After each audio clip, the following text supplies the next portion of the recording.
All right, welcome back, 12th graders. Today, we're diving right into a profoundly moving explainer focusing on the chapter Journey to Taif. This isn't just a basic recount of history, it's this deeply layered literary and spiritual text that absolutely demands our attention as we get ready for those board exams.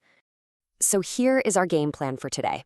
We'll start with an introduction to the author, look at the context of the journey, and then dig into the rejection by the chiefs. After that, we're going to cover the hardship and steadfast hope, the incident with Adas, and wrap it all up with the core themes and forgiveness. Okay, starting right off with Section 1, Introduction to the author, Sayyid Abul Hasan Ali Hassani Nadwi. Now, before we actually analyze the text itself, we really need to anchor ourselves in where this narrative comes from. Sayyid Nadwi was a massively respected 20th century Islamic scholar. He actually started his education right at home before moving on to study at the famous Darul Uloom Nadwatul Ulama.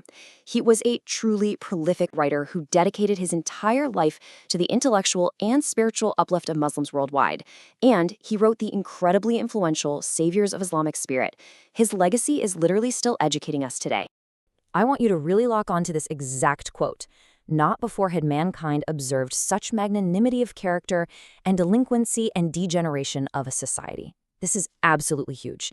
It's the foundational theme for our entire explainer today. It beautifully, but honestly tragically, sets up this stark, unyielding contrast between unbreakable spiritual endurance on one side and just total societal decay on the other. Moving right along to Section 2, Context of the Journey, specifically the Year of Sorrow. To really wrap our heads around the gravity of this journey, we have to look at the massive personal and social trials that happened right before it. So in the 10th year of prophethood, this is right between 619 and 620 CE, the prophet, peace be upon him, faced these back-to-back heartbreaking losses. First, he lost his protective uncle, Hazrat Abu Talib, and then his beloved wife, Hazrat Khadija, may Allah be pleased with her. And if that wasn't enough, this intense personal grief was compounded by severe economic and social boycotts imposed by the Quraysh. Take a second and really reflect on this specific phrase from the text. Life in Mecca became almost impossible. Think about that. It was exactly this suffocating impossibility that forced this incredibly difficult journey to Taif. He was basically looking for a new base, just to be able to spread the message of Tawheed. And he did it entirely on foot, completely stripped of worldly comforts, with no riding animals. The Prophet, peace be upon him, walked through this searing, burning desert heat. He had just one devoted companion with him, Hazrat Zayd ibn Haritha, may Allah be pleased with him. But here's the amazing part. Despite all that exhaustion, he steadfastly preached Tawheed to literally every single tribe they passed, between Mecca and Taif. That brings us to Section 3, Rejection by the Chiefs of the Banu Thaqif tribe. So when they finally arrive in Taif, they meet the Banu Thaqif tribe, and this encounter is the core conflict of the narrative. For your literary analysis, you really have to understand this tribe's arrogance. Their pride was entirely tied up in their worldly wealth, specifically the lush, green agricultural prosperity and the really cool, pleasant climate of the Taif region. They were completely blinded by their material comfort. Looking for an audience to deliver his divine message, the Prophet, peace be upon him, went straight to the top. He specifically approached the three prominent tribal chiefs of the town, Abdi Aliyal, Mas'ud, and Habib. And the responses he got? Just shockingly arrogant. Instead of traditional Arab hospitality, the first chief, Abdi Alal, threw out this unbelievably rude rejection. He said, "I will shave my beard in front of Kaaba." Now, this is a deeply insulting cultural idiom. It basically meant he completely outright rejected the very premise of the Prophet's message. The second chief, Mas'ud, well, he wasn't any better. He mockingly asked, "Didn't God find anyone better than you, who do not have even a humble animal to ride?" He was blindly judging his noble guests strictly on a lack of material wealth, completely missing the immense spiritual magnitude of the man standing right in front of him.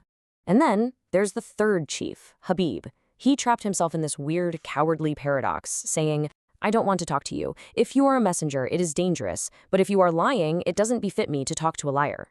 He essentially refused the most basic human decency of a simple conversation. He just locked his mind away entirely. Now please definitely highlight this dignified reply from the Prophet, peace be upon him. Despite their coordinated, extreme rudeness, he simply said, "Now I only want you to keep your views to yourselves so that others are not misguided."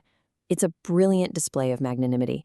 He wasn't worried about his own wounded pride. He was entirely focused on actively protecting innocent people from being misguided by these arrogant chiefs.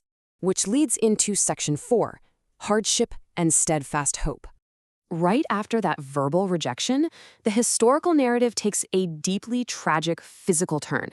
This is where we really see the absolute degeneration of their society, tying right back to that opening quote. The chiefs didn't just tell him to leave, they actively incited the most vulnerable members of their society, the slaves and street children, to violently chase and stone him right out of the city. We really have to pause here to acknowledge the sheer physical toll documented in the text. The stones caused such severe injuries that, as the text explicitly says, blood trickled down to his shoes and clotted there, making it difficult for him to take out his shoes for wudu.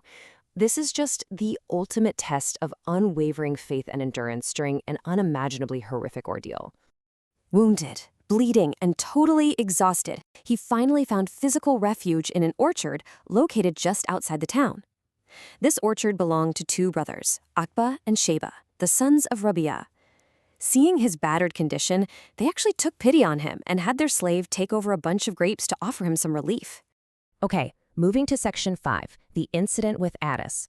This brings us to this beautifully isolating moment in the text where one simple interaction bridges a massive cultural and religious divide. When the Christian slave Addis handed him the grapes, the Prophet, peace be upon him, reached out and recited Bismillah, in the name of Allah, before eating. Addis was immediately astonished. He looked at him and literally said, "People here do not use these words." It was like this sudden spark of truth in a very dark place. Through a really gentle and kind inquiry, the Prophet, peace be upon him, found out that Adas was originally from Nineveh. Hearing this, he recognized it as the city of his fellow prophet Jonah, or Yunus. And just like that, it established this instant, profound connection of shared prophetic heritage. It completely proves how sincerity and humanity can effortlessly transcend arbitrary religious and social boundaries. And finally, Section 6, core themes and forgiveness. As we wrap up this explainer, let's pull together the primary literary themes you absolutely need to remember for your board exams. On Taif's side, you have societal degeneration, hollow worldly pride, and extreme cruelty. But on the Prophet's side, you have ultimate magnanimity, immense spiritual strength, and just a totally dignified response to unthinkable insults. The big takeaway here is that despite facing all this immense cruelty, the Prophet, peace be upon him, showed deep humility and reliance on Allah. He made the conscious choice of absolute forgiveness, choosing not to curse the people of Taif when he so easily could have. It is a profound lesson in patience. So here's my final thought for you to chew on. How can we apply even a tiny fraction of that steadfast patience to the unfair treatments we face in our own modern world today? Think about that. Keep studying hard, and I will catch you in our next explainer.